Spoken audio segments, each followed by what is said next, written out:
Hello students, thanks for joining me on this YouTube video journey of ours again. I apologize once again for not being there, unexpected and unavoidable. Again, I apologize, but no worries. Through the magic of the internet, virtual Mr. Ripes is here with you again so that learning can continue. And what I want to do is make sure that we are strong in that new negative exponent property because, as you probably saw from the assignment from the textbook, a little tricky.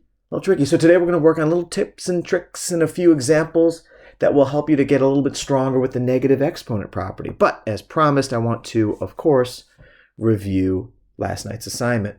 So before you pause the video and check an X on your notebooks there, here are the solutions. A few announcements. One, to compensate for me being absent today, I apologize again. I am offering an all-day math lab throughout the school day. So the Zoom link that you use on Canvas will be open the entire school day. Feel free to click on it anytime, and you'll find Mr. Ripes, and he can help you out with anything you might need, any review or any questions you might have. Again, that's from the beginning of the day right until the end of the day. Zoom room open all day. And there's still evening math lab tonight, of course, from 8:30 to 9. You're welcome to join me then. And don't forget, our quiz on this stuff is a week from today, and it will include this negative exponent property and our final topic, which we'll start talking about near the end of the week, that of exponential equations. And don't forget, your flag poster, Flags of the World poster is due Monday. And as I promised, tomorrow, Thursday, in class, we will have a chance to work on it. Not the entire class, but you will be given time in class, okay? If you're not done with it by then, please do work on it over the weekend. All right, that being said, if you haven't done so already, please pause the video now and check your answers. After you're done checking them, unpause it so we can continue. All right, welcome back. If you have specific questions about a correction or a mistake that you made, feel free to join me in Math Lab today or in the evening, or you can simply wait until class tomorrow and I promise to address it if you didn't get a chance to correct it on your own or with some assistance. Okay? That exceeding one down there, number 40, feel free to ask about that one too if you were confused by it, if you did give it an attempt. All right, let's continue. I'm proud to say that my producers have found a new sponsor for this video. So today's video is sponsored by Stanley Cups, and very happy that they allowed me to unveil their new company slogan, that of "Shut up, hockey fans. No, you changed your name. We were here second." We'll see how that new company slogan goes over. Anyways, let's get on with the video here. All right, so yesterday we were using that negative exponent property, and we were talking about how important it is that those parentheses play in your final answer. All right, well, today I'm going to focus on one thing in particular too. And of course, we'll see a few parentheses here and there.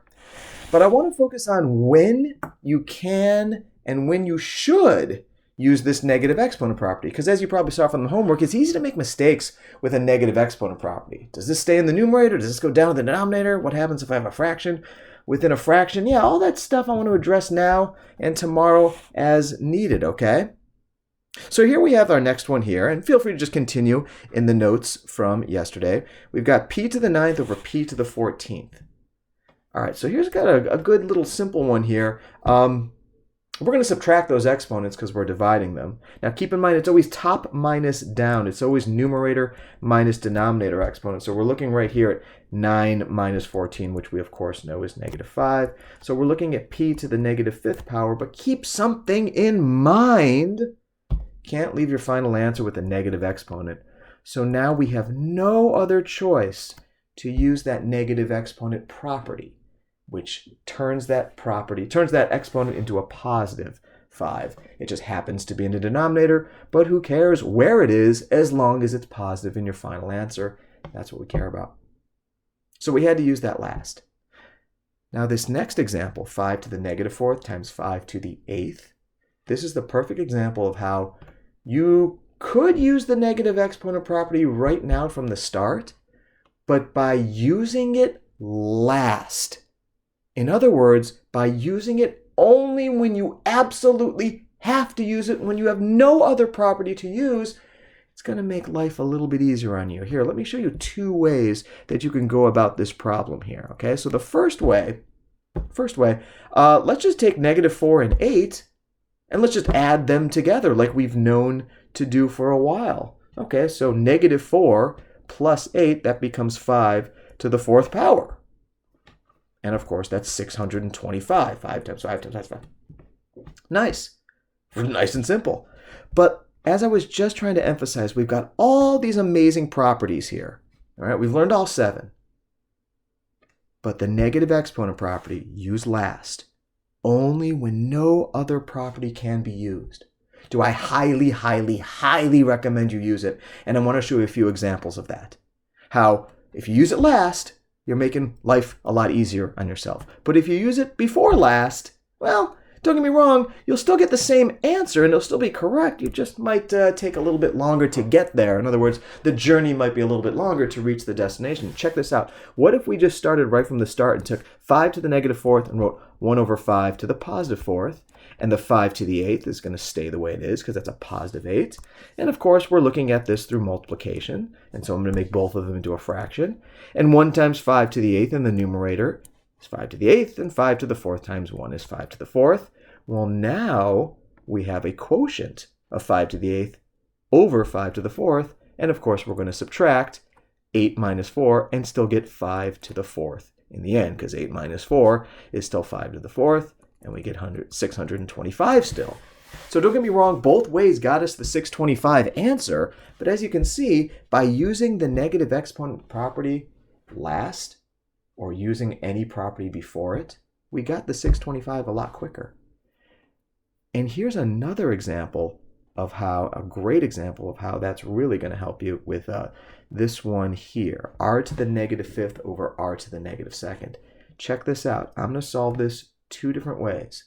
The much quicker, efficient way, and a much longer roundabout way, but yet we still get to the same answer in the end. All right, so let's do kind of the quicker way. In other words, the way that says use the negative exponent property only when you have to. If there's other properties to use those before it. So we've got -5 r to the -5th over r to the -2nd. Well, okay, they're both negative exponents, so I'm going to avoid the negative exponent property right now and just know that, oh, I can just subtract the exponents. But be careful, especially with these negative exponents. It's up minus down, this is true. It's numerator minus denominator exponent. But keep in mind, it's -5 minus -2, okay? It's -5 minus -2. It's not, okay? It's not -5 minus 2. It's not that. It's -5 minus -2. This negative sign right here does not replace the subtraction sign. It just simply is next to it, okay? So keep that in mind. That being said, everyone, it is -5 minus -2. Good. You might be thinking in your head, well, that's -5 plus 2, which it absolutely is. Which is -3. So meaning this becomes r to the -3rd power. And then we just have to use the negative exponent property now because there's no other way. And we get 1 over r to the 3rd power. Boom, done. Nice. But let's say you took a different approach. In other words, let's say you took it in a way that used the negative exponent property right from the start. Because your mind is like, oh, I see 2 negative exponents. Great. Let's go ahead and use those. All right, so here's what you're going to get, all right? So this numerator, and only this numerator, is 1 over r to the 5th. And this denominator is 1 over r squared. Now look what I have here, okay? This main vinculum, this main fraction bar, is still in the middle here, as you can see. So I've got a fraction over another fraction. It's called a compound fraction, and it looks ugly. And yes, as ugly as it does look, it doesn't mean we don't know what to do. Keep in mind what this vinculum, what this division sign, what this fraction bar means. It means, as I just said, it means division, doesn't it? So what we can do if we wanted to take this route is we can just simply say, okay, well, this is equal to 1 over r to the 5th divided by 1 over r squared. If I use this old-timey, old-fashioned division sign, so everyone, please make sure that you're looking at this as a fraction, as a compound fraction, and this, that which I just wrote, and get into your mind that those mean the same thing. I haven't done anything to the expression. All I've done is I've just kind of rewritten it in a different form, using a different division sign. But does it mean the same thing? Okay, good. So if it means the same thing, by seeing it this way with the old-timey division sign, your mind might be triggered to say, oh, I know how to divide two fractions. I multiply by the reciprocal. So 1 over r to the 5th stays the way it is. Division changes to multiplication, and the reciprocal of 1 over r squared is r squared over 1. And now it's back to being multiplication. 1 times r squared is r squared. R to the 5th times 1 is r to the 5th. And now I'm going to subtract the two exponents because it's still in a fraction. 2 minus 5 is -3, and we eventually get 1 over r to the 3rd. So as you can see, we did get the same answer in the end, but by using that negative exponent property last, by avoiding it as much as possible, as you can see the first way I did it, I got that 1 over r to the 3rd a little bit quicker. Otherwise, you had to work with compound fractions. All right, I hope that makes sense, everyone. Let's keep going with this. This next problem, a squared over a to the -6, the one I'm putting a star next to, I want you to try that one on your own right now, okay? Try that one on your own. And then when you're done, unpause the video. Check to see if you got what I got. All right, so pause the video now and give it a shot. Did you get a to the 8th?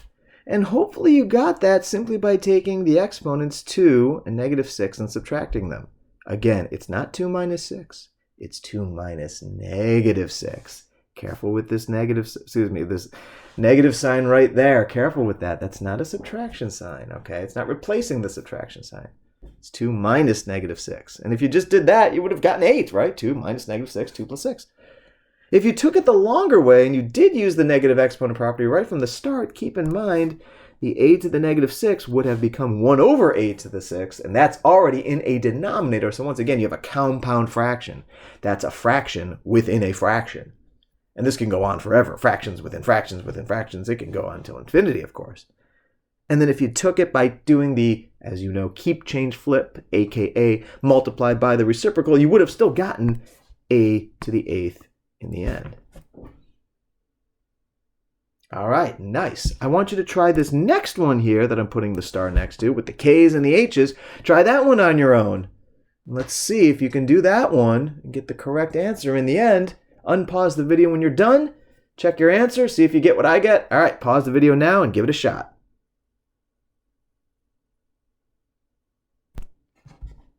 Did you get 1 over k to the 10th, h to the 2nd? Both of them in the denominator, with the numerator being 1. Now, for those that were a bit confused, if you didn't get that, what I did was I avoided the negative exponent property only when I had to use it. When I had no other choice did I start to use it. I got -10 as my exponent, -4 minus 6. And then careful, there's a 1 there. There's a phantom 1 there, a hidden 1 there. -1 minus 1, of course, is -2. And so therefore, k to the -10th became 1 over k to the +10th, and h to the -2nd became 1 over h to the 2nd, and I multiplied them together, brought them together using the glue of multiplication, and got the final answer. Nice. Nice, nice, nice. All right. Got a few more examples I want to show you. The one to the right, with all the W's, woo, that looks ugly. That looks very ugly. But, as I kept saying, and I hope it's starting to sink in, use the negative exponent property last, only when you absolutely have to. Yeah, we got a -8. Yeah, we got a -5. But, I don't know, let's see if those are always going to stay the way they are. Or let's see if maybe we can make this a little bit easier on the eyes here. You know, keep in mind, this is still multiplication in the numerator. So I'm going to simplify the whole numerator first before considering it with that w to the 3rd in the denominator. And I'm going to focus my eyes right here first. I've got w squared to the -5th. So the w to the -8, I'm not yet touching. And w to the, well, that's power to a power, so that's -10, 2 times -5. And it's still divided by w to the 3rd. Well, if we look at this carefully here, that numerator is, well, I just want to get one base of w, so I can bring the negative 8 and the negative 10 together by, keep in mind it's still multiplication, so I'm going to add them, right? So I get w to the negative 18th divided by w to the third. So now I only have one negative. Before I had two negative exponents, so not bad. But before I use that negative exponent property, I'm going to use the quotient property, the one that says subtract the exponents. So negative 18 minus 3. Again, that's negative 18 minus 3. Negative 21. And now I have no other choice. I got to use the negative exponent property and make that 1 over w to the 21st. The exponent's positive. So again, I avoided the negative exponent property as much as I wanted to. I could have used it here. I could have used it here. But I wanted to avoid it as much as possible until I absolutely had to, and it made life a lot easier. So in other words, I hope what you're recognizing is, out of all of our properties here, okay, that negative exponent property, use it last, only when no other property can be used. Because if you do, it's going to make life a lot easier for you, a lot more efficient. Okay, I've got a few more examples I want to show you here. And the next one being the one on the left with the P's and the Q's. So let's mind our P's and Q's here. Forgive the joke right there. And let's see here. This one looks ugly. Oh, but look at that 0 there. Huh. Let's see here. All right. So I'm going to start by distributing, mini distributing. So I've got P to the negative first to the 0, Q to the fifth to the 0, over P to the negative 6 to the 0. And once again, I'm not handling that P to the negative first or Q or the other P to the negative 6th yet, because that's a negative exponent and I want to use that only if I absolutely have to. And let's see if we absolutely have to. So the P to the negative first to the 0, I'm going to multiply those exponents. Well, negative 1 times 0, heck, anything times 0 is 0. So that's P to the 0. Well, look at that, Q to the 0. And P to the 0. Whoa, so I'm really looking at 1 over 1. Now, keep in mind what's happening. It's not 11, right? That's P to the 0 times Q to the 0. So that's really 1 times 1 over 1, which is 1 over 1, which is 1. So this whole thing was nothing more than the number 1 in the end. And notice that I didn't even have to use the negative exponent property by avoiding it in this particular case. Now, some of you might be saying to yourself, wait, Mr. Ripes, did you have to go through all of that rigmarole to get the 1? Couldn't you have just seen right from the start that the entire crazy-looking fraction is raised to the 0 power? Because those parentheses wrap the whole thing together as one big base to that power of 0. Couldn't you have just said 1? Yes, you could, all right? So you could have just jumped right to, oh, that equals 1 because the whole thing is raised to the 0 power, and that would have been 100% correct and a big time saver. So nice job if you noticed that right from the start, or if during my explanation of that problem, you're like, hey, yeah, Mr. Ripes, wait, you could have just, you're right, you could have. Nice work. That being said, I want you to try this next one here, all right? So pause the video now, do what you can do.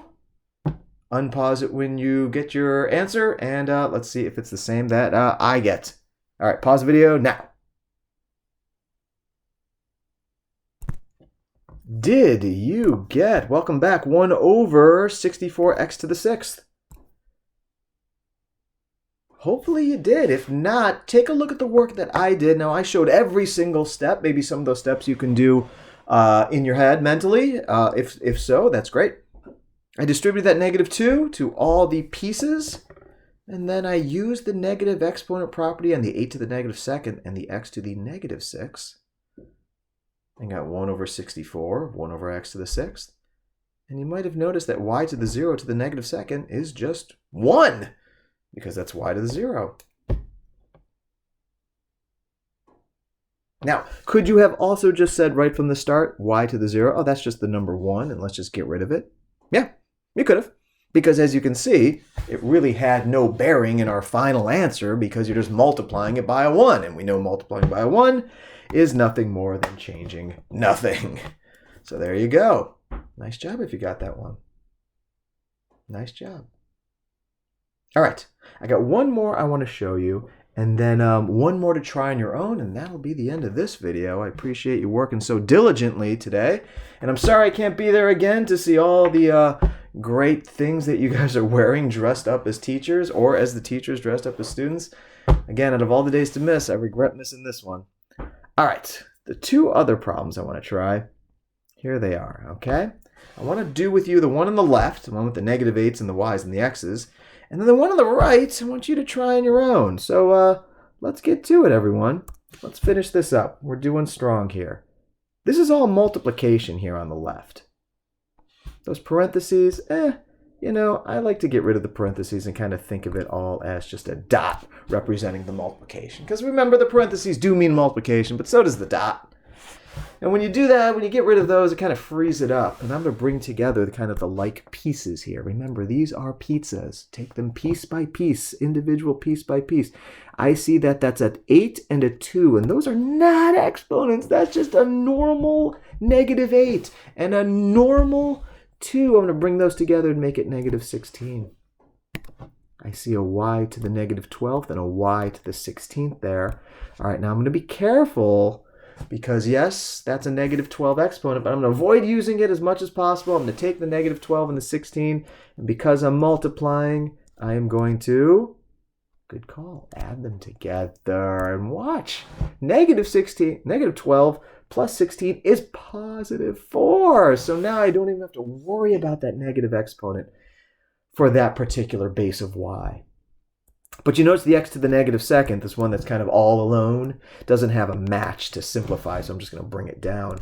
And keep in mind, it still all means multiplication. So the -16 stays, the y to the 4th stays, but I can't avoid it any longer. I do have to use that negative exponent property right there.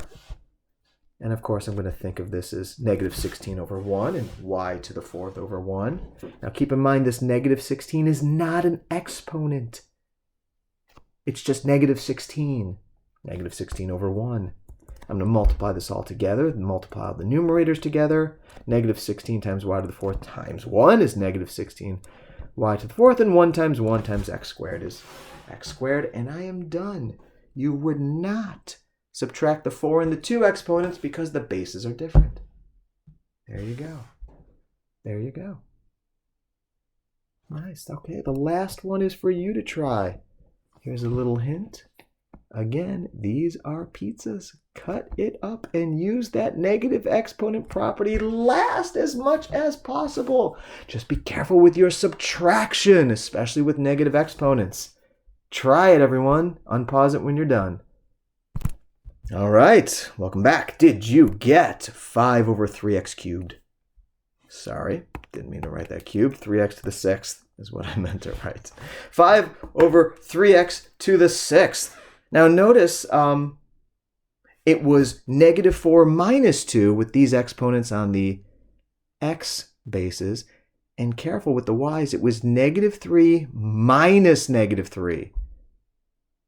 Which is 0, isn't it? So that becomes y to the 0, which of course is 1. Hey, the moment you see y to the 0 or 3 to the 0 or anything to the 0, it becomes 1, and you can kind of ignore it going forward here because you're just going to be multiplying it by 1. So by ignoring it, you know, you can just kind of say, oh, I'm just going to multiply 5/3 times 1 over x to the 6th. Now keep something in mind, the 35 over 21 does simplify. I used a factor of 7 there, you may have noticed, to get the 5/3. So there you have it. Use of the negative exponent property. But again, because it's such a crazy kind of, could be a confusing property, once again, I highly recommend to use it last, only when no other property can be used. And we saw examples of how that makes life a little bit easier today. So nice job, everyone. Nice job. And to conclude this video, I thank you. What? Sorry, what? What's this? All right, so ladies and gentlemen, my producers are handing me some late-breaking news here. Okay, according to this, it says that slogan that Stan Lee Cups was earlier using about shutting up hockey players didn't really go over well with test audiences, so they've decided to rebrand with a new company spokesperson. And right here on this video, I get to, breaking news, tell you all who that new spokesperson is going to be. So they're abandoning that slogan from earlier. Stanley Cups will hereby, going forward, have the spokes company person as Stan Lee. Stan Lee is going to promote Stanley Cups. Huh. It's a bit on the nose, don't you think? Well, we'll see how long that lasts. All right, everyone. Thanks for watching this video. Again, Math Lab is open for you. Hope to see you there. Take care.